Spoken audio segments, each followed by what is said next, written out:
Eh, Mohon izin, saya Mufti ingin mempresentasikan tentang modul mengenai mental status examination. Sebelumnya, terima kasih kepada Dr. Mahar sampun hadir dalam acara ilmiah sore hari ini. Ya, terima kasih untuk teman-teman residen semua, kemudian para senior. Saya juga ucapkan terima kasih atas kehadirannya dalam acara ilmiah sore hari ini. Ini, untuk kesempatan ini, mohon izin untuk menyampaikan mengenai mental status examination yang saya ambil dari buku Kaplan Sadok Comprehensive Textbook of Psychiatry.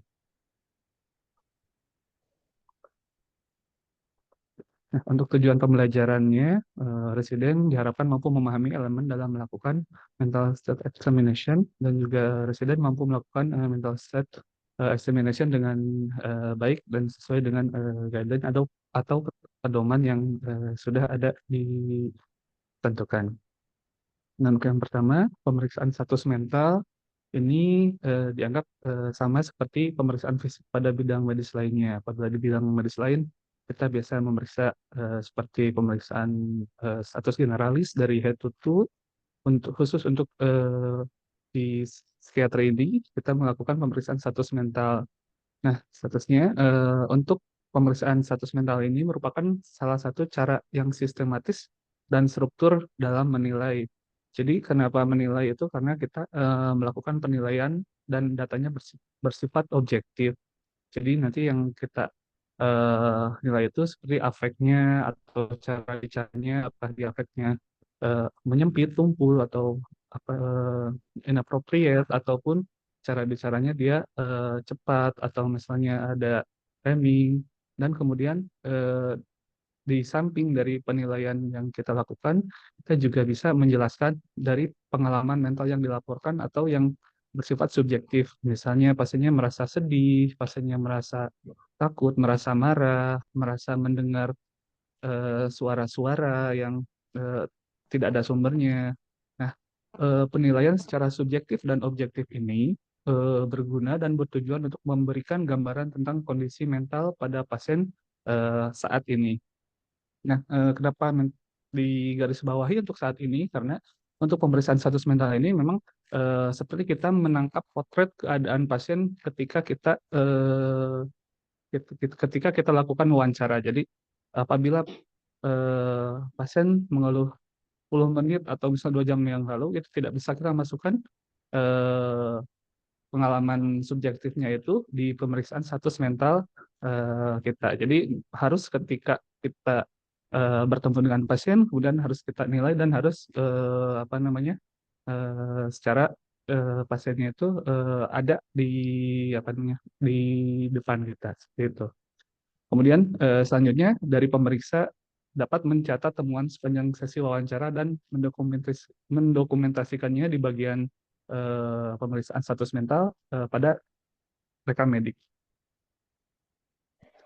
Nah, berikut elemen-elemen dari pemeriksaan status mental dengan contoh-contoh yang bisa kita lihat. Dari pertama yaitu dari penampilan dan perilaku, kita bisa menilai bahwa orang tersebut berpenampilannya eksentrik, agak aneh, perawatannya buruk, tidak rapi. Juga bisa kita nilai pasien tersebut sulit diajak bicara, kemudian juga bersikap menghindar dari kita, bersikap defensif, atau kadang bersifat acuh tak acuh, dan terkadang juga ada pasien yang bisa agak seduktif atau bersikap merayu, dan ada juga yang hostile atau bermusuhan. Kemudian yang kedua yaitu kontak mata. Dari kontak mata kita bisa menilai apakah pasien tersebut menghindari kontak mata atau eh, terlalu lama dalam melihat kontak mata, dan apakah intens atau tidaknya dalam melakukan kontak mata. Kemudian yang selanjutnya aktivitas motorik. Jadi yang kita lihat ketika kita bertemu dengan pasien, kita harus bisa menilai juga aktivitas motoriknya, apakah dia berkurang, apakah dia terlihat gelisah, agitasi, ataupun postur dan gaya berjalannya yang abnormal, kemudian apakah ada gangguan gerak, gerakan stereotipik, adanya posturing atau postur tubuh yang apa namanya abnormal, ada tik, tremor, atau korea, atau misalnya ada atetoid. Kemudian kita nilai selanjutnya pada mood pasien. Mood pasien ini biasanya bersifat subjektif, jadi apa yang dilaporkan pasien itu lebih baik yang kita laporkan dan kita catat di rekam medis. Misalnya pasien sedih, mudah marah, murung, tertekan, ataupun elasi, euforia, pasien apa namanya moodnya disporik, cemas, ataupun tidak sesuai dengan mood. Kemudian untuk yang selanjutnya, afek-afek ini kita nilai apakah terbatas, menyempit, tumpul, datar, apakah afeknya labil ataupun afeknya juga inappropriate atau tidak sesuai. Selanjutnya, yang kita nilai dari pemeriksaan status mental itu adalah speech atau bicara. Kita nilai apakah bicaranya itu dia tidak spontan, apa ada mutism atau misalnya ada cepat atau lambat, kemudian volumenya terlalu rendah atau tinggi. Kita nilai juga nada bicaranya, kemudian temponya kita nilai apakah terdengar monoton atau kaku seperti robot atau malah bicaranya terlalu banyak dan terlalu sedikit. Apakah ada apa miskin isi pikir, kemudian apakah ada dysarthria. Kemudian kita lanjutkan pada penilaian selanjutnya yaitu proses pikir atau untuk pikir. Kita bisa nilai apakah terdapat derailment, tangensial, sirkumstansial, apakah ada flag of ideas, ada inkoherensi, apakah pasiennya itu proses berpikir blocking, perseverasi, ataupun clanging. Kemudian kita lanjutkan pada isi pikir, di mana isi pikir kita bisa nilai apakah pasien ini memiliki obsesi atau ada waham, atau ada pemikiran atau isi pikir yang magic mystic, ada yang hidupnya berlebihan, atau ideas of preference, ide rujukan, atau ada ide persekusi. Kemudian kita lanjutkan ke persepsinya, kita nilai apakah pasien ini ada halusinasi, ada mispersepsi, atau seperti ilusi, apakah ada perasaan depersonalisasi, derealisasi, ada déjà vu, dan jamais vu.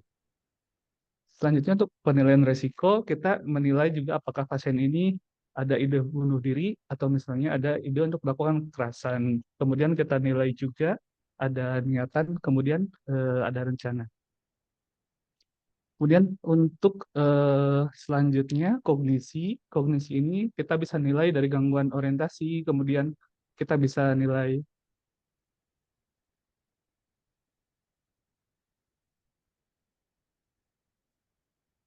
eh, kita bisa nilai apa namanya untuk untuk kognisi, ini kita bisa nilai gangguan orientasi, kemudian perhatiannya, memori, fungsi bahasa, kalkulasi, kapasitas visual spasial, apakah pasien yang mengikuti perintah, gangguan kecerdasan, gangguan abstraksi. Kemudian untuk insight-nya kita lihat dua tilikan diri dan penilaian atau judgment-nya kita juga dapat bisa menilai. Nah, kita akan bahas untuk yang pertama itu untuk penampilan dan perilaku. Di mana untuk penampilan dan perilaku ini kita sebagai pemeriksa melakukan pengamatan pasiennya itu kooperatif atau tidak, dan kemudian apakah kita bisa melihat perilaku pasien ketika berinteraksi dengan kita dengan cara melihat kondisi penampilan ataupun cara berpakaian dari pasien tersebut. Kemudian seperti yang dicontohkan dalam textbook Kaplan, contoh dalam mendeskripsikan penampilan dan perilaku adalah pasien tampak sesuai usia namun berpakaian dengan gaya ekstrinsi dan merawat diri kurang. Pasien tanpa tegang, mudah teralihkan, sulit diatur, tapi tetap kooperatif secara selama wawancara. Berikut penampilan yang eh, saya contohkan untuk yang paling kiri ini. Untuk penampilan ini rawat diri baik terlihat dari apa namanya, dari cara berpakaiannya, dari cara mengurus rambut, dari cara apa namanya, apa terlihat eh, bahwa orang ini mempunyai apa namanya, terkesan tidak memiliki gangguan mental. Kemudian untuk yang kedua, di mana rawat diri kurang, seperti rambut yang berantakan, kemudian apa namanya baju yang agak lusuh, kemudian dengan apa namanya ekspresi atau misalnya dengan keadaan yang agak tidak terawat.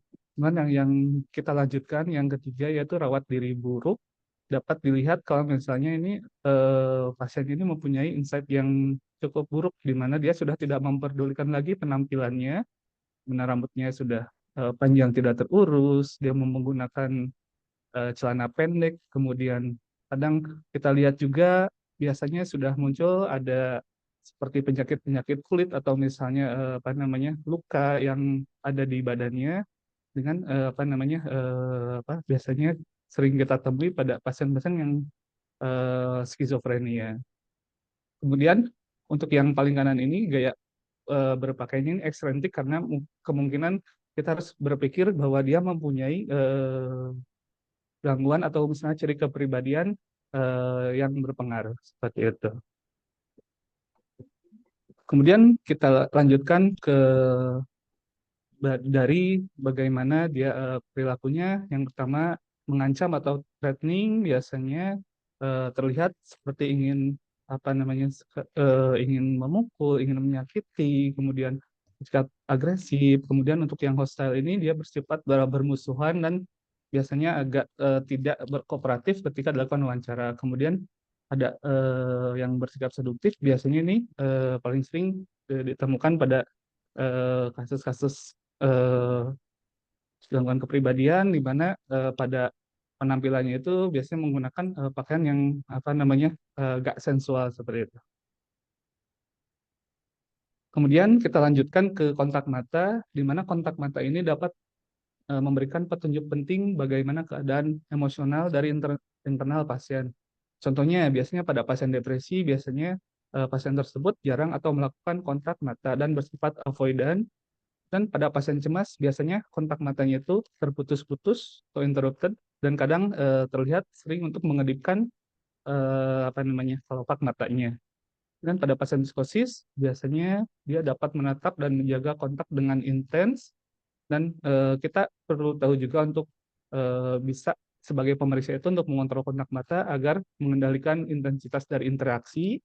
Tujuannya apa? Tujuannya agar mencegah dari kesan mendominasi yang mungkin secara tidak sengaja kita lakukan terhadap pasien.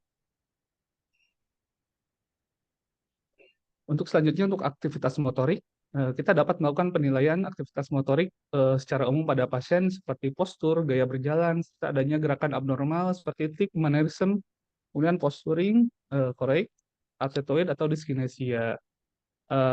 Pada pemeriksaan atau penilaian aktivitas motorik ini juga boleh kita lampirkan juga apabila kita melakukan hasil pemeriksaan neurologis, seperti contohnya ada pemeriksaan tonus otot ataupun refleks tendon ini dapat dituliskan juga dalam bagian ini. Kemudian untuk penilai eh, apakah ada tardive dyskinesia yang diakibatkan oleh pemakaian antipsikotik dalam jangka waktu lama, kita bisa lakukan screening dengan menggunakan instrumen AIMS atau Abnormal Involuntary Movement Scale. Berikut saya berikan contoh untuk yang gangguan tik eh, dapat terlihat oleh teman semua. Nah, itu tik adalah gerakan yang spontan. Kemudian untuk yang atetoid ini biasanya pada pasien-pasien dengan terdapat gangguan organik di ganglia basalis. Jadi involunter gerakannya, namun sifatnya lebih halus. Itu. Nah, untuk selanjutnya ada contoh di mana mannerism.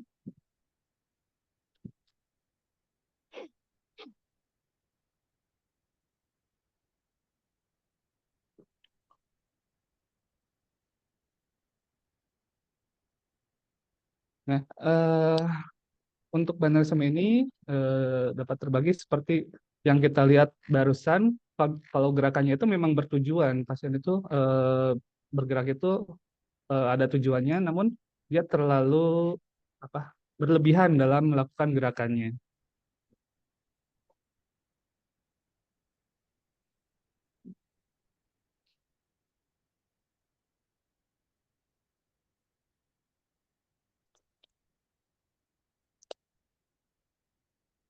Nah, ini juga salah satu contoh mannerism, yaitu ketika pasien berkomunikasi dengan kita pemeriksa, pasien melakukan gerakan-gerakan yang bertujuan untuk menjelaskan apa yang dia pikirkan dan apa yang dia rasakan, namun gerakannya terlalu berlebihan. Jadi seperti eh, pada pasien ini dia sedang menirukan gerakan menyetir, kemudian menelepon, dan mungkin gerakan yang seperti biasa, namun sepertinya itu terlalu berlebihan dan tidak perlu dilakukan dan jarang dilakukan pada pasien atau orang normal.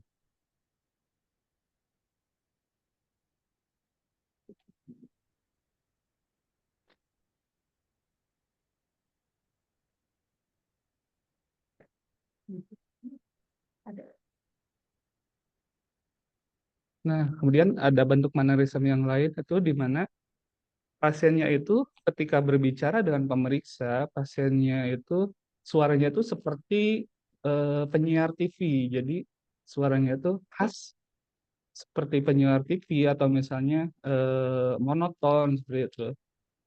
Nah, ini salah satu bentuk mannerism juga.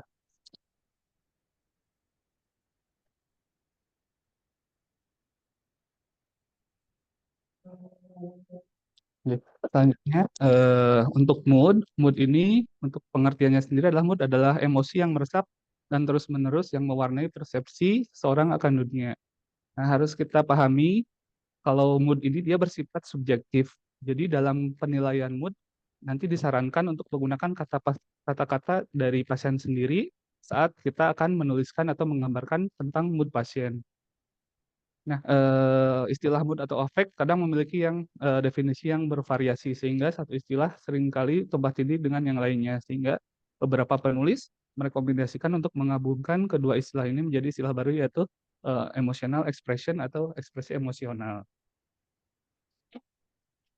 Dilanjutkan untuk afek. Afek ini adalah respon emosional pasien yang tampak. Jadi untuk afek ini adalah bersifat objektif, di mana dapat kita nilai oleh pemeriksa, dapat dinilainya dari ekspresi wajah pasien, termasuk jumlah dan macam perilaku yang ekspresif. Afek sendiri ini berbeda dari mood, di mana afek ini adalah manifestasi eksternal dari keadaan suatu yang terlihat oleh orang lain. Jadi dalam penggambarannya, dalam penulisannya itu kita menggunakan penilaian dari pemeriksa. Jadi bukan menggunakan kata-kata dari pasien. Selain itu, ucapan juga bisa memberikan informasi afektif melalui dari volume orang itu berbicara, nada orang itu berbicara, ataupun pilihan kata yang dipakai oleh pasien tersebut. Dan, ada juga untuk afek itu kita bisa digambarkan sesuai rentangnya. Ada istilah afek normal, terbatas, menyempit, atau labil. Kemudian apabila kita menemukan afeknya itu tidak sesuai dengan mood ataupun sesuai dengan mood, apa jika kita sudah bisa menilai dan apa kita nilai pada ekspresi pasien, kemudian kita sesuaikan dengan apa yang dinyatakan oleh pasien sesuai atau tidak dengan yang kita temukan. Kemudian untuk bicara, dalam eh, menilai bicara harus memperhatikan dari kuantitas, kecepatan, produksi bicara, dan kualitasnya. Selain itu juga kita harus berhati-hati di mana kita harus memperhatikan adanya pengaruh budaya dalam bicara pasien karena dalam beberapa budaya seperti misalnya beberapa suku kadang untuk berbicara dengan keras dan agak tinggi kemudian menggunakan kata-kata yang agak kasar itu sepertinya ada beberapa yang sudah lumrah atau seperti itu. Kemudian ada beberapa juga suku atau misalnya kelompok yang memang berbicaranya itu halus, sopan seperti itu dan kita harus bisa sebelum melakukan penilaian bicara pada pasien kita bisa melihat dulu, mengenali dulu pasien ini dia ada pengaruh dari sukunya atau dari rasnya dan itu bisa mempengaruhi penilaian kita nantinya apakah pasien ini berbicaranya normal atau tidak. Secara normal untuk pembicaraan ini dia harusnya mengalir secara linear. Jadi informasinya itu agar tersampaikan dengan efisien. Seperti misalnya pada pasien dengan anxiety ini biasanya muncul emosi yang kuat sehingga dapat menyebabkan kelainan berbicara yang bersifat sementara. Kemudian pemeriksa juga harus bisa membedakan apakah dapat kondisi afasia yang kemungkinan bisa disalahartikan dengan gangguan bicara seperti mutisme. Jadi eh, kita memang sebelum apa namanya, sebelum melakukan penilaian kita juga harus mengetahui riwayat terdahulunya, apakah dia memang dari sejak awal memang ada afasia atau kondisi afasianya ini dalam beberapa waktu atau onset waktu yang baru kita temukan. Selanjutnya untuk proses pikir, di mana proses pikir ini adalah cara untuk penyampaian pikiran kepada pendengar, kemudian atau pada pembaca apabila isi pikirnya, proses pikirnya itu disampaikan secara tertulis, harusnya di mana ide-ide tersebut terhubung satu sama lain dalam pola yang relatif linier ataupun sesuai dengan prinsip tata bahasa dan penyusunan kalimat. Untuk proses pikir yang terganggu akan terlihat pada beberapa bentuk seperti sirkumstansial, tangensial, atau derailment. Di mana derailment ini adalah gangguan proses berpikir dari seseorang dari satu ide ke ide lainnya itu tidak berhubungan sehingga alur pikirnya itu akan sulit untuk dinilai. Untuk ide-idenya ini tampak tidak berkesinambungan sehingga percakapan yang terjadi itu seperti menjadi tidak koheren atau inkoheren. Nah, beberapa contoh untuk gangguan pada proses pikir, ada blank, ada circumstantial, jadi ada derailment, ada flight of ideas, ada incoherence, ada neologism, ada tangential, dan ada blocking. Nah, untuk contohnya, untuk contoh kalian ini, beberapa kalimat yang saya tampilkan seperti hari ini indah dan cerah, harus bekerja agar tidak parah. Dan pagi ini saya siap, tapi siapa yang cepat dan janganlah lelap. Contoh dari kalimat ini, ciri khasnya itu dia ada rimanya yang berulang. Seperti pada kalimat pertama ini diakhiri dengan ah, dan semuanya itu biasanya kata-kata yang dipilih oleh pasien itu akan sama berakhiran ah, seperti indah dan cerah, kemudian parah, kemudian siap, cepat, dan lelap. Untuk neologisme ini contohnya adalah kita menemukan bahwa pasien itu mengemukakan suatu kata yang tidak lazim, seperti saya harus minum bruya. Nah, pasien sendiri ini yang biasanya tahu apa, dan sulit kita kata mengebro ini adalah kata yang tidak lazim dan hanya pasien sendiri yang tahu. Kemudian untuk contoh di derailment ini, saya merasa lelah hari ini, kemudian kemarin saya melihat langit biru, tapi kucing itu hilang. Jadi terlihat dalam kalimat ini bahwa sepertinya seperti satu kesatuan kalimat yang lengkap, namun ternyata ada beberapa ide yang sama sekali tidak nyambung ataupun inkoheren. Kemudian untuk contoh fly of ideas, saya pergi ke pasar untuk membeli roti, rumah saya berwarna biru dan es krim itu terlalu dingin.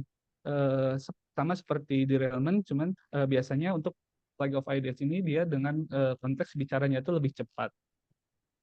Untuk flight of ideas ini biasanya kita temukan pada pasien-pasien dengan gangguan manik. Kemudian untuk contoh word salad ini ya, apabila kita pasien menggunakan penyusunan kalimat yang berantakan ya, seperti misalnya pohon berjalan dengan meja merah dan hujan ke dalam matahari Selasa. Jadi tidak eh, memperhatikan struktur dalam tata bahasa ataupun penyusunan kalimat, pasien terlihat bicaranya itu sangat berantakan. Nah, cara mudahnya kita dapat menggambarkan untuk proses pikir normal ini dari ketika pasien itu ingin mengupakan sebuah ide, jadi harusnya itu pasien itu ide itu tersampaikan, informasinya tersampaikan secara linear. Jadi contohnya seperti saya saat ini sedang berada di rumah, saya merasa sakit dada, kemudian saya menelpon anak saya dan ia membawa saya ke rumah sakit dan akhirnya saya berada di rumah sakit X. Jadi dari awal dia menceritakan sampai ke akhir dia menceritakan itu eh, lugas, jelas dan dengan apa namanya bisa sampai pada informasi yang disampaikan kepada pemeriksa. Namun apabila terdapat gangguan proses pikir, seperti contohnya pada sirkumstansial, biasanya pada sirkumstansial ini pasien akan menambahkan informasi-informasi yang sebenarnya tidak penting untuk apa namanya diketahui. Jadi eh, untuk sebagai contoh, saat sedang di rumah saya merasa sakit dada. Kemudian saya menelpon anak saya yang harusnya bisa langsung diakhiri dengan saya berada di IGD rumah sakit, tapi pasien menambahkan beberapa detail seperti anak saya yang kedua sangat cantik, ia juga seorang dokter di rumah sakit lain, kemudian ia terlihat sangat mengkhawatirkan saya, dan akhirnya saya berada di IGD rumah sakit X. Itu untuk contoh sirkumstansial. Kemudian untuk gangguan yang lain, contohnya untuk tangensial sendiri, kita bisa melihat dari grafik yang ditampilkan bahwa pada pasien dengan gangguan proses pikir tangensial itu dari awal dia mengemukakan ide dan informasi itu tidak sampai ke tujuan akhir yang ingin disampaikan. Contohnya, eh, saya saat sedang di rumah dengan ide yang disampaikannya itu akhirnya itu saya berada di IGD rumah sakit, namun pada orang atau pasien dengan gangguan proses pikir tangensial ini dicontohkan seperti berikut. Saat sedang di rumah, saya merasa sakit di dada. Kemudian saya menelepon anak saya. Anak saya sudah mapan dan mempunyai rumah yang besar. Dan cucu saya bersekolah di dekat rumah, dan saya mengantar cucu saya dengan mobil warna merah. Rumah saya juga dekat dengan pasar. Jadi untuk yang tangensial ini dia tidak akan mencapai akhir dari atau tujuan informasinya itu tidak tersampaikan. Seperti itu. Berikut referensi yang saya gunakan. Terima kasih. Mohon bimbingannya, Dokter Mahat. Terima kasih ya.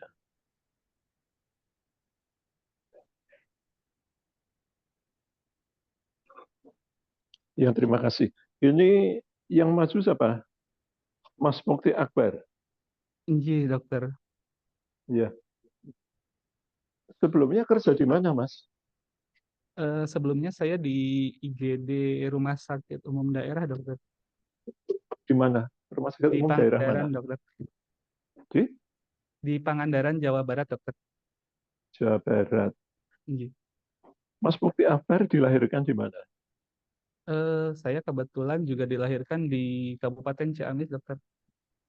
Ciamis. Iya, Dibesarkan juga di sana. iya, dokter. Berarti mengakar pada budaya Sunda. Iya, kebetulan saya apa namanya hidup di budaya Sunda, dokter. Di budaya Sunda. Di budaya Sunda. Anu statusnya sekarang apa? Pegawai apa? Saat ini saya PNS, dokter. PNS ya. Iya, Besok dokter. berarti kembali ke mana? Besok kembali ke RSUD Pangandaran, dokter. Oh, Pangandaran. Nah, berarti Iya. Mas Mukti ini kan berbudaya Sunda ya. Coba Iya, Anda dokter. kalau melihat orang Jawa, terus terutama orang Jogja, yang Anda melihat perbedaan bermakna dari orang Sunda apa? Sisi negatifnya nggak apa-apa, Mas. Nggak usah takut. Apa? Eh, Jadi, dokter Mar, Nun Sewu, mungkin perbedaannya untuk eh, mungkin kalau untuk orang Sunda sendiri biasanya lebih senang untuk bercanda, dokter, dalam pembicaraan itu biasanya sering menyelipkan humor-humor ataupun apa namanya kata-kata yang ice breaking biasanya ketika berbicara. Kemudian untuk yang saya temukan ketika di Jogja ini biasanya nun sewu, dokter, biasanya lebih serius untuk orang-orang yang di daerah eh, Jawa ini, dokter. Nah, orang Jawa itu ekspresif apa enggak kalau menurut Mas Mukti? Menurut saya tidak tidak terlalu efektif, dokter. Tidak terlalu ekspresif dibanding orang Sunda ya. Iya, dokter. Benar nggak? Iya, dokter. Kalau begitu, panjenengan menilai orang-orang Jawa itu banyak yang afeknya tumpul. Tidak, dokter. Mbok iya, nggak usah takut, Mas. Tidak dokter, karena mungkin sesuai dengan budayanya dokter. Iya. Nah, justru ini Mas, kita perlu tahu nggih, psikiatri itu dilahirkan di mana? Di Pangandaran apa di Wates atau di mana ilmu psikiatri? Iya dokter. Di mana dilahirkan?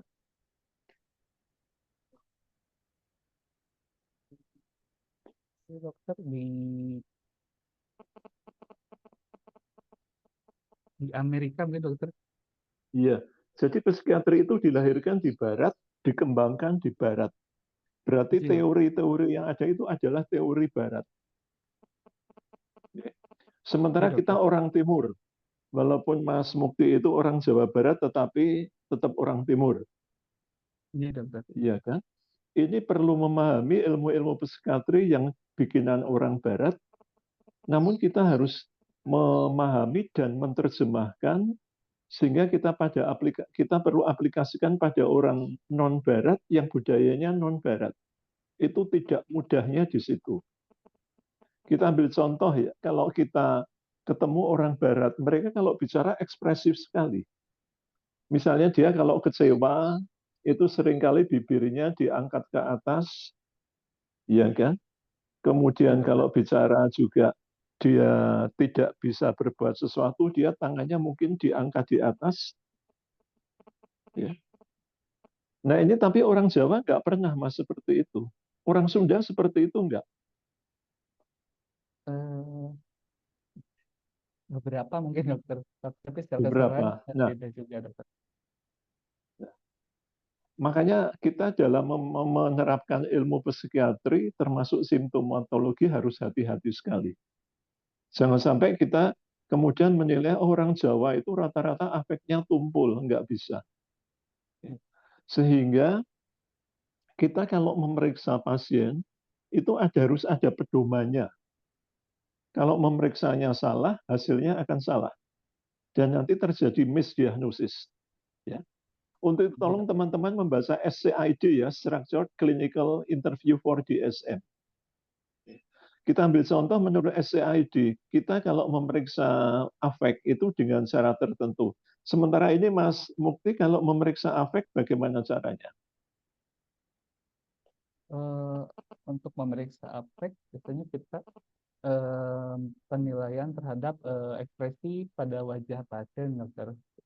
Dapat kita eh, pancing dengan pertanyaan, contohnya seperti misalnya eh, apabila pasiennya mengemukakan seperti misalnya saya merasa sedih, nah kemudian kita pancing hal hal apa yang mungkin bisa membuat atau hal apa yang paling membuat ibu atau bapak tuh eh, rasa sedih yang sehingga sulit untuk dilupakan. Mungkin seperti itu, dokter. Nah, kalau memeriksanya seperti itu nanti pasien itu akan menjawab secara kognitif apa secara perilaku atau secara apa. Kalau pertanyaannya seperti itu. Eh, Dokter, untuk Pasien menjawabnya akan secara kognitif, iya, ya. dokter. Iya, dokter. Pasien akan menjawab secara kognitif. Jadi akan terjadi bias. Iya, Sehingga dokter. yang disarankan oleh buku SCID, pasien perlu kita bawa ke situasi yang menyentuh emosinya. Jadi dibawa ke sesuatu yang menyentuh emosinya. Misalnya kita ajak bercanda. Kita sesudah omong-omong, sudah ice breaking, pasien kita ajak bercanda. Kalau pasien masih bisa menunjukkan ekspresinya, bercanda itu membuat dia tertawa, dan pada kesempatan lain kalau hal yang membuat marah membuat dia marah, hal yang membuat dia sedih itu baru kita katakan afeknya normal atau appropriate. Nah, Iya, dokter. kita perlu membawa pasien ke situasi yang menyentuh emosinya. Mungkin kalau orang Barat dibikin hal yang membuat marah, dia akan marah.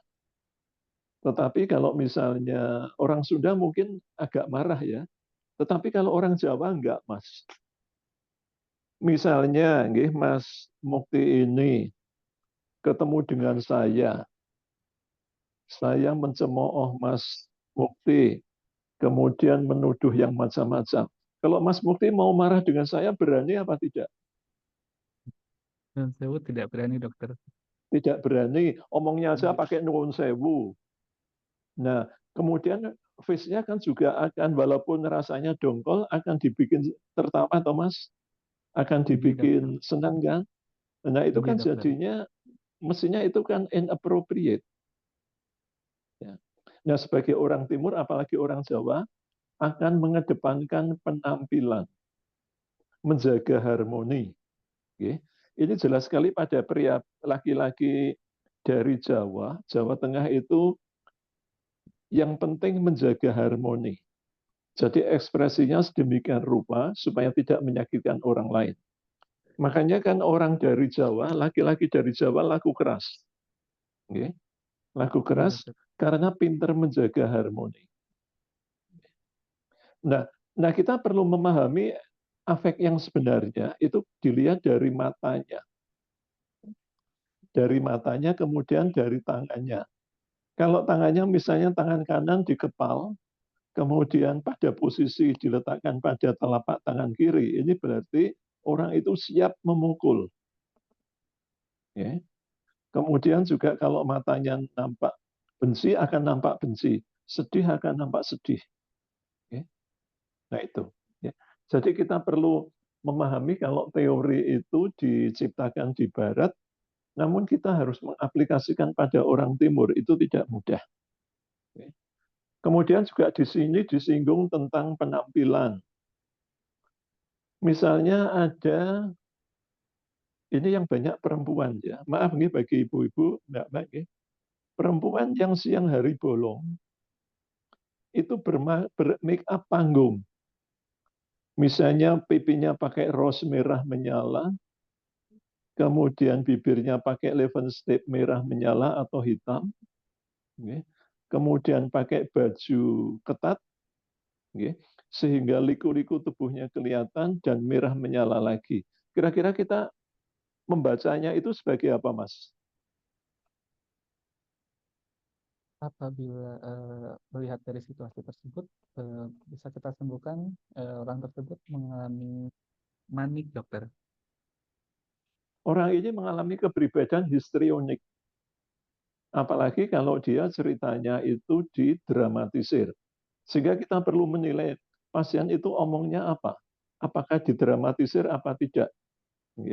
Kemudian menceritakan secara rinci apa tidak. Kalau manik itu bicaranya meloncat-loncat, flight adios, dan tidak habis-habisnya. Nah itu, jadi ini penting sekali tentang apa namanya pemeriksaan. Dia tolong nanti juga pemeriksaan. Kita perlu memastikan pasien itu memahami pertanyaan kita. Jangan sampai pasien tidak memahami pertanyaan kita, kemudian pasien asal menjawab. Monggo silakan yang lain pada tanya.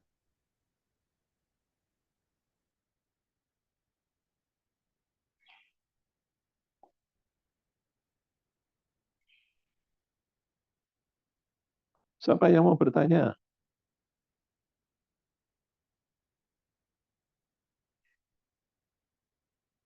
Atau ditunjuk aja Mas Mufti. Mas Mufti, ditunjuk siapa yang mau bertanya. Oh iya dokter. Siapa yang mau bertanya ini? Mungkin sepertinya dokter Agustin ingin bertanya. Silahkan, monggo Dokter Agustin. Dokter Agustin ini asalnya dari mana, Mbak? Dari Kebumen, dokter. Oh iya, jadi perbatasan antara Jogja dengan Pangandaran ya. Silahkan, monggo. Ini, matur nuwun Mas Mukti. Tadi kan dijelaskan tentang afek dan mood kepada cara-cara menilainya itu seperti apa ya Mas Mufti? Atau mungkin bisa dijelaskan kayak yang untuk depresi biasanya moodnya seperti apa, efeknya seperti apa, terus kalau yang mungkin ada eh, apa harus dievaluasi setiap hari untuk afek dan mood dari pasien ini. Begitu mungkin Mas Mufti, matur nuwun.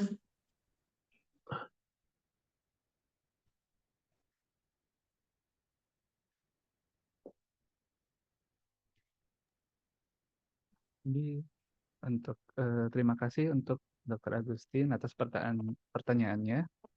Untuk kemudahan afek sendiri untuk memeriksanya, misalnya pada pasien dengan depresi, kita harus lihat kalau misalnya depresi itu kan ada salah satu gangguan mood ya, Mbak ya.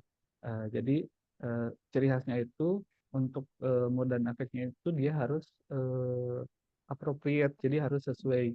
Jadi apabila moodnya apa namanya yang dia rasakan itu sedih, harus juga terlihat afeknya juga apa namanya terlihat apa namanya disforik ataupun sedih ataupun depresi.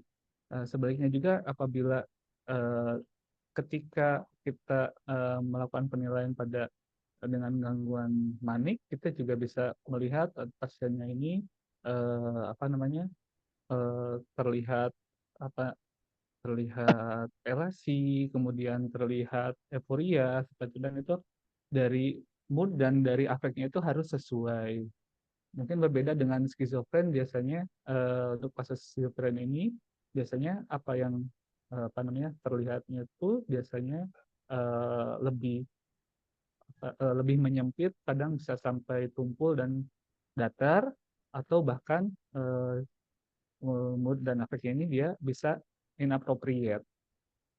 Eh, Mungkin seperti itu nggih, Dr. Agustin. Mohon bimbingannya Dr. Mahar.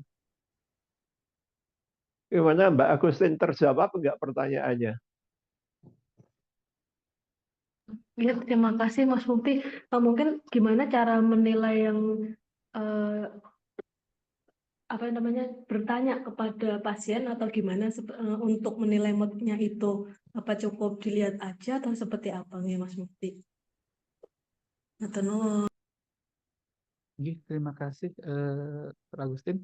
Untuk menilai mood seperti yang sudah dijelaskan sebelumnya, kita bisa apa mood itu harus dari penjabaran apa yang dirasakan oleh pasien. Jadi mood itu adalah bukan penilaian objektif kita, tapi misalnya kita tanyakan bagaimana perasaan Mbak Agustin pagi ini. Karena nanti kan pasien akan menjawab perasaan pagi ini saya merasa masih agak kecewa, masih agak marah gitu.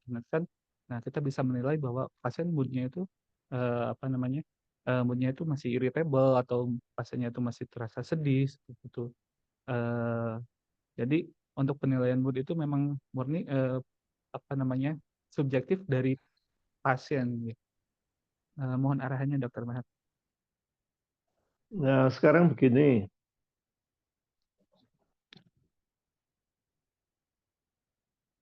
Coba teman-teman residen ya. Coba teman residen mengevaluasi kemarin teman-teman residen yang maju. Itu Anda mendapatkan mengoreksi apa saja dari dari statusnya berkaitan dengan mood apa?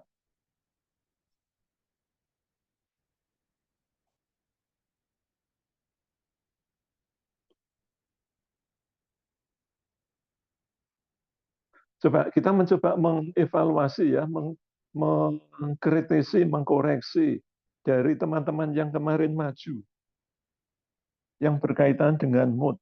Apa Mbak Irma bisa mengoreksi apa?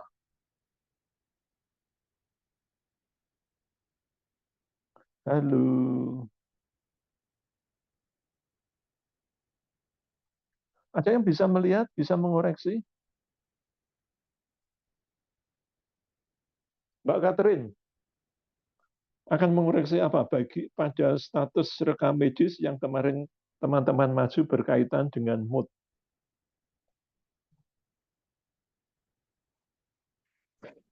Sebentar, dokter. Silakan. Terkait mood ya, dokter. Eh, Ingin tahu, dokter, tadi agak kurang terdengar jelas. Terkait mood ya, dokter. iya, akan mengoreksi apa pada rekam medis dari teman-teman yang kemarin maju evaluasi tentang mood. Mbak Catherine akan mengoreksi apa?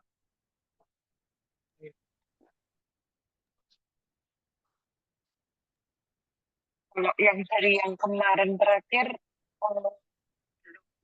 Melakukan dokter untuk terkait pekerjaannya seperti aja. Coba teman-teman residen melihat enggak, yang menulis ada ide kecemasan, ada ide bersalah, ada ide apa lagi? Ada ide putus asa. Itu tepat enggak?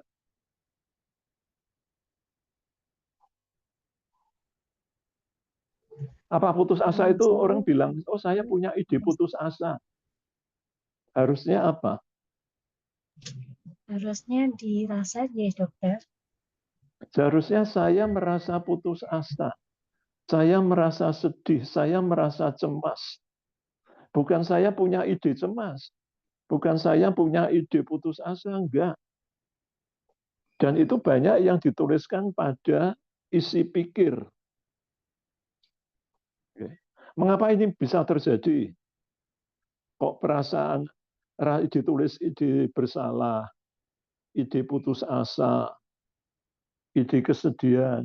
Mengapa? Karena banyak teman-teman yang copy paste dari status teman-teman yang maju sebelumnya. Mestinya perasaan bersalah, perasaan putus asa, perasaan cemas, dan itu dimasukkan pada mood, bukan pada isi pikir. Tolong dikoreksi, nggih. Dan saya harapkan yang sore ini mendapatkan mengikuti acara ini tidak membuat kesalahan yang sama. Oke, dokter. Tolong ya. Kita seringkali membuat salah itu karena copy paste dari teman-teman sebelumnya.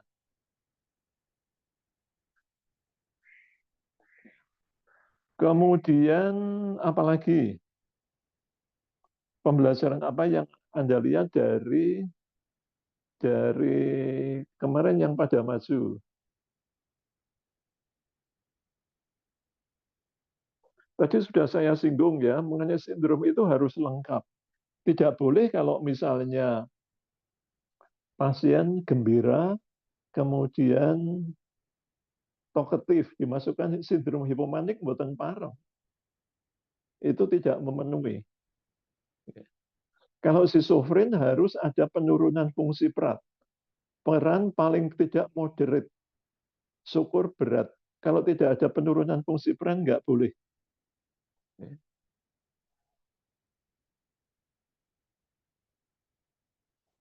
Nah, tadi Mas Mukti menyebutkan ada derailment. Apa, Mas? Halo. Dokter Mahak, mohon izin menjawab. Ada kan derailment? Ada derailment di proses pikir, dokter. Proses itu yang seperti apa, Mas? Derailment ini jadi antara ide satu dan ide yang lainnya itu tidak berkesinambungan, dokter. Jadi terkesan Contohnya?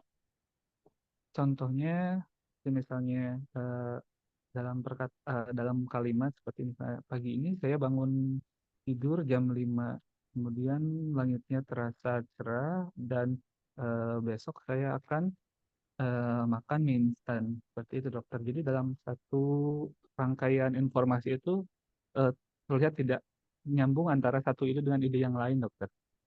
Tidak nyambung. Tetapi pada anak-anak kalimat tadi itu nyambung nggak pada anak kalimatnya?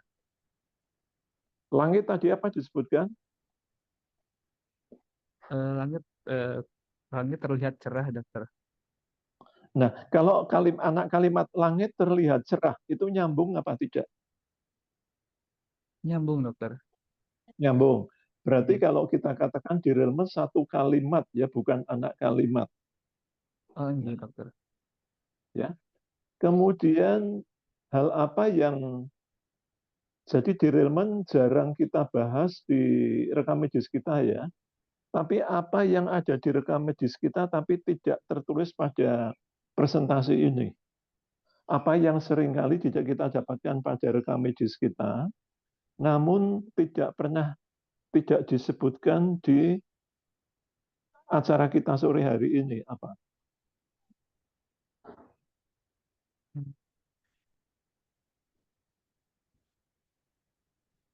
Ada yang lain yang bisa menemukan?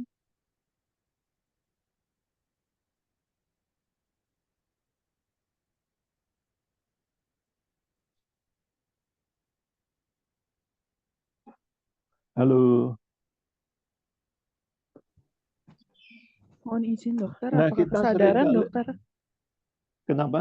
Apakah kesadaran? Kesadaran bagaimana pada status kita?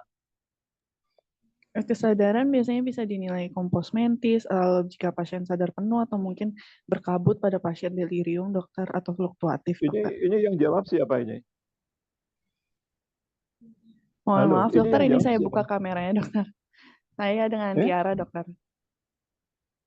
Oh, itu tidak ada ya? Di mana yang tidak ada? Kesadaran pasien dokter biasanya ditulis juga di status mental yang kita tuliskan di rekam medis dokter. Kalau yang di presentasi sore hari ini apa nyebutnya?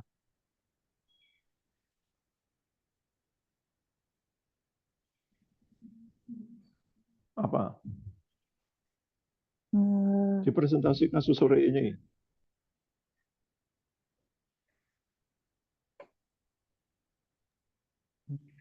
Mungkin tidak ada dokter. Oh, enggak ada. Oke ya. Enggak ada. Sehingga kita perlu mencocokkan ya. Mencocokkan kalau perlu merevisi apa yang kita lakukan, itu menyalahi textbook apa tidak. Nah, tolong teman-teman, kalau misalnya setiap kali ada yang presentasi, kemudian dicek ulang di textbook. Jangan sampai kita terlanjur sampai beberapa generasi, sampai anak cucu berbuat yang salah yang sama. Lama-lama nanti kita akan jadi dukun. Tolong selalu dicek supaya tidak terjadi derailment. Nah, sekarang kita seringkali menulis perhatian mudah ditarik, mudah dicantum. Di textbook di Orean ini ada enggak, Mas? Untuk di uraian yang tercantum di acara hari ini tidak ada dokter. Tidak ada. Nah, kita kalau omong Inggris kan misalnya mau bikin presentasi bahasa Inggris mudah ditaruh, mudah dicantum, nulisnya piye, Mas?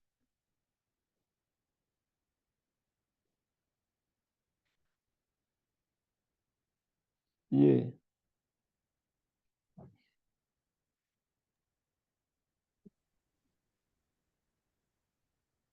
Apa easy to be pulled? Easy to be pulled out. Nah, itu nanti konangan kalau Inggris Jawa. Nah, itu istilah itu hanya ada di Gajah Mada. Atau yang lulusan dari Gajah Mada. Tolong nanti dicari yang lebih tepat apa ya. Kalau saya mikirnya begini, kalau pasien itu misalnya ada tangentiality, ada derailment dan sebagainya, pastilah itu mudah susah dicantum. Karena kan muter-muter bicaranya. Muter-muter bicaranya sehingga kita mengistilahkan mudah ditarik, mudah dicantum. Saya nggak ngerti ya, karena saya dulu waktu masuk presiden itu istilah itu sudah ada. Tapi begitu saya dicari di textbook kok nggak ada padanan katanya apa. Mungkin kalau di bahasa Sunda ada, Mas. Sepertinya tidak ada juga dokter. Kalau cunihin apa, Mas? Cunihin itu genit dokter. Oh, beda lagi. Iya, beda dokter. Oh, ya, karena kita gini, kita kalau mempunyai istilah sendiri menyebabkan kita tidak bisa berkomunikasi dengan orang dari center lain. Ada kemarin waktu ujian NB itu menulisnya begini, perhatian pasien mudah ditarik, tetapi dan pada waktu pembicaraan dia fokus pada pembicaraan, tidak beralih ke masalah lain. Ini agar orang dari center lain itu bisa memahami. Tolong nanti teman-teman kalau ke Stasis ke Magelang, Nggih. Anda sudah stasis ke Magelang belum? Saya belum, dokter. Coba nanti kalau stasis ke Magelang, coba seringkali mendengarkan baik-baik dari apa yang disampaikan oleh teman-teman yang di RSC Magelang, yang alumnus FK lain. Iya, dokter. Atau mungkin teman-teman residen yang lulusan dari FK lain, misalnya dari Undip. Mereka mempunyai istilah apa? Sehingga kelak kalau kita misalnya ujian NBE ada penguji dari lain tempat, itu kita memahami. Tapi kalau dari UNS, karena dosen-dosen UNS itu rata-rata lulusan UGM. Jadi kira-kira bahasanya kok sama. Nah itu. Oke, Oke, dokter. silakan ada yang mau bertanya?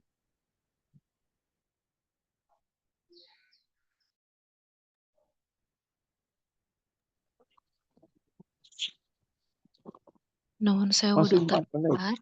Silakan. Ini sampai ini. Saya dengan Lewi, dokter. Monggo Mbak Lewi. Mbak Mohon Lewi izin ini asalnya bertanya. dari mana, Mbak? Saya lahir dan besar di Bandung, tapi saya tinggal di Kalimantan, di Palangkaraya, karena saya ikut suami, dokter. Oh, berarti budayanya berakar di mana? Di Bandung sebenarnya, dokter. Karena sebagian besar hidup saya sebenarnya lebih banyaknya di Bandung. Oh, berarti akar budayanya sama dengan Dokter Mukti ya. Silahkan, monggo mau bertanya apa? Pakai bahasa Sunda boleh. Jangan, dokter, nanti tidak mengerti, dokter. Baik, saya bertanya sama Dokter Mufti, untuk pasien-pasien misalnya yang ingin saya tanyakan itu pasien gangguan bipolar dan pada saat ini sedang episode manik. Nah, apa yang bisa kita tanyakan karena ini kan pasien dengan manik ini kan ada perilaku impulsifnya. Nah, selain melakukan perilaku berbelanja yang berlebihan, perilaku impulsif apalagi yang bisa kita gali pada pasien-pasien dengan episode manik? Karena kan kalau belanja itu kalau si pasien punya uang mungkin dia akan berbelanja atau mungkin pinjol. Nah, tapi mungkin yang tidak berhubungan dengan keuangan di segi kehidupan yang lain untuk impulsivitasnya, perilakunya apa saja, Mas Mufti, yang bisa kita tanyakan atau yang bisa kita gali? Terima kasih. Iya, baik, Mbak Lewi, atas pertanyaannya. Untuk pasien manik mungkin ya, perilaku impulsif, selain ada kecenderungan untuk belanja berlebihan, mungkin juga biasanya ada kecenderungan untuk berbagi atau membagikan yang dia miliki itu juga secara berlebihan dan tanpa alasan yang jelas, gitu. Sehingga sebenarnya untuk pasien manik sendiri pada dasarnya dia dengan mood yang lebih elasi untuk menggali ke arah hal tersebut biasanya lebih mudah karena kebanyakan pasien yang manik ini dia akan banyak bercerita dan apa namanya dari cerita-cerita tersebut biasanya kita dapat menyimpulkan dan menilai bagaimana si pikirnya ataupun apa namanya proses pikir dari pasien manik tersebut. Mungkin seperti itu sih, Dokter Lewi. Mohon arahannya, Dokter Mahar. Ya, terima kasih ya. Mas gini ya, jangan dibalik ya. Kita bilangnya jangan, kalau pada pasien manik terdapatkan apa, jangan. Itu berarti mengada-ada dan nanti mengarahkan. Tetapi kalau ada fenomena, ya tolong ya. Jadi jangan sampai kita bilang kalau pada pasien manik akan ketemu apa, jangan. Karena itu mengarahkan. Tapi dibalik, kalau ada pasien dengan mood meningkat berat, kemudian ada bicaranya cepat sekali, seolah-olah tidak terputus. Kemudian juga aktivitasnya banyak sekali. Kemudian dia juga seringkali ceritanya yang tinggi-tinggi itu apa? Nah, itu pasien manik. Tapi jangan dibaliknya. Sehingga kita pertanyaannya tidak boleh mengarahkan, tidak boleh mensugesti. Kalau mensugesti itu sudah salah. Nanti salah diagnosis, ada misdiagnosis. Misalnya begini, pertanyaan untuk mood yang meningkat, kita bertanya, Mbak, apa Mbak suatu saat yang dulu pernah rasanya gembira sekali? Nah, kemudian kita tanya, iya dok, gembira sekali. Itu waktu itu kenapa Mbak gembira sekali? Karena saya menang lotre 500 juta. Nah, itu tidak bisa dimasukkan mood meningkat. Oke, tidak bisa. Kemudian kita tanya, waktu itu sampai berapa lama? Oh, itu paling 1-2 hari. Kita tidak boleh bertanya, Mbak, apakah waktu itu gembira, sangat gembiranya sampai 1 minggu? Enggak boleh. Karena pasien nanti akan mengiyakan. Kita tanya, sampai berapa hari? Oh, 2 hari. Nah, kalau toh jawabannya sampai 1 minggu, itu 1 minggu terus-menerus atau terputus-putus? Oh, terputus-putus, dok. Nah, kemudian kita tanya lagi, dalam waktu itu gembira, sangat gembira itu berlangsung setiap harinya pagi sampai sore, apa pagi aja, apa siang aja, apa sore aja. Itu hanya pagi saja. Kalau untuk manik itu minimal 1 minggu, hampir tiap hari, dan dari tiap hariannya dari pagi sampai malam. Kemudian untuk hiperaktivitas, itu juga tolong jangan ditanya apakah suka belanja-belanja, jangan. Tapi apa yang Anda lakukan. Kalau dia ditanya apakah suka belanja-belanja, akan menjawab iya. Dan itu mensugesti. Tapi kita tanyakan, Mbak, Anda selama sangat gembira, itu Anda berbuat apa? Oh, saya seringkali menemui pacar-pacar saya, dok. Pacar-pacarnya ada berapa? Ada 7. Nah, ini hiperaktivitas, seringkali hiperaktivitas dalam segi asmara. Jadi pacarnya banyak, kemudian mungkin juga kawin cerai. Kemudian juga pernah kami menemukan pasien itu aktivitas studinya banyak. Itu pernah terjadi juga pada residen jiwa waktu itu, adik kelas saya. Jadi dia residen dokter, dia jadi residen jiwa, juga dia di militer, dia sekolah macam-macam. Waktu saya tanya, loh Pak, Anda kok bisa sekolah macam-macam itu gimana? Oh, itu mudah, Pak Mahar. Yang penting kita ada datanya di sana. Kemudian pokoknya seperti cari SIM itu loh, dok. Nah, jadi cari SIM. Dia idenya banyak sekali, sopan santunnya tinggi. Nah, ternyata waktu itu ini didiagnosis hipomanik. Jadi idenya banyak sekali tapi abortif. Dan itu berlangsung selama beberapa minggu. Jadi aktivitasnya banyak, Mbak. Tidak hanya belanja-belanja. Kemudian kalau toh misalnya dia itu melakukan kegiatan belanja-belanja, kan kita pernah ada yang presentasi tentang ini, belanja adiktif. Jadi suka belanja-belanja belum tentu manik, tapi adiktif. Ada dorongan untuk belanja yang adiktif, sekalipun nggak punya uang. Atau mungkin karena terpengaruh ibu-ibu yang lain. Supaya ini bisa diamati kalau misalnya di supermarket, itu seringkali orang belanja asal mengambil.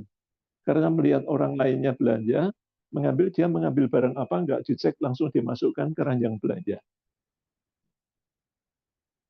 Nah, ini seringkali kalau melihat ibu lain belanja, ini juga belanja. Itu berkaitan dengan tersugesti pasien lain. Jadi, ini fenomena budaya. Tolong ini yang perlu dibenahi ya. Jangan kita bilang kalau manik akan mendapatkan apa, tetapi kalau pasien ini termasuk apa. Kemudian hiperaktivitas banyak belanja bukan hanya milik manik, tapi bisa juga karena perilaku adiktif. Atau model, atau ngetrennya baru seperti itu. Dulu waktu ada zaman Dharma Wanita itu juga banyak ibu-ibu belanja karena dipengaruhi oleh anggota Dharma belanja lainnya. Sehingga yang pusing siapa Mas kalau ibu-ibu banyak belanja? Siapa Mas Mukti? Atau Suaminya. ibu-ibu suaminya. Ini kok tahu yang menjawab siapa? Ayo. Atau kalau Lewi, Dok. ibu-ibu sering, Hah? Mbak Lewi, Iya, saya seringkali yang juga jawab. pergi ke salon. Pergi ke salon itu yang pusing suami. Misalnya ada apa bulu mata apa alis yang di Sulam, diancam dokter. disulam. Disulam, dokter. Itu bulu mata apa alis, Mbak? Alis, dokter, yang disulam. Oh, itu nyulamnya gimana, nggih? Pakai alat, dokter. Itu sampai 900.000 ya. Iya, dokter. Nah, itu pernah ada pasien laki-laki yang pusing. Dia menyesalnya sudah menikah dengan perempuan biaya tinggi. Ya, dia menyesalnya gitu. Dok, saya menyesal, saya stres. Kenapa? Saya sudah terlanjur menikah dengan perempuan biaya tinggi. Maksudnya apa? Nah, dia itu tiap bulan sekali nyulam alis ya, Dok. 900.000. Kemudian ada lagi yang minta hidungnya dimansungkan. Padahal hidungnya sudah siku-siku. Nampaknya ibu-ibu ini terpengaruh iklan keramik. Iklan keramik kan ada yang bunyinya begini, lebih siku dari keramik-keramik yang lain. Nah itu, ini menarik sekali untuk untuk dijadikan penelitian gangguan body dysmorphic. Iya, dokter. Benar nggih, Mas Mukti ya? Iya, dokter. Oke, silakan ada pertanyaan lainnya.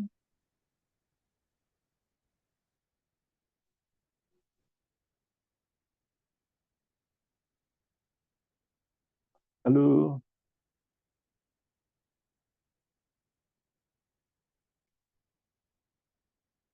Oke, ada? Ini jam di Mas Mukti jam berapa? Jam 4:07, dokter. Sudah lebih. Iya, dokter. Oh, berarti saya menambah dosa saya ya.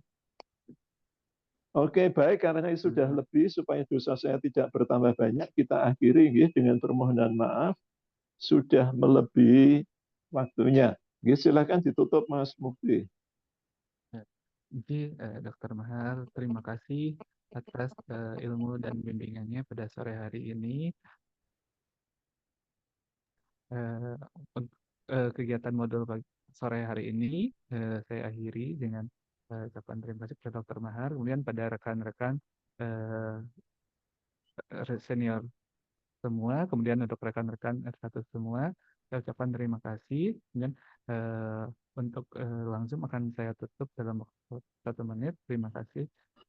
Sekian. Oke, terima kasih. Saya boleh live ya. Nggih, matur nuwun Dokter Matur nuwun, Mahar. Dokter Mahar. Ya.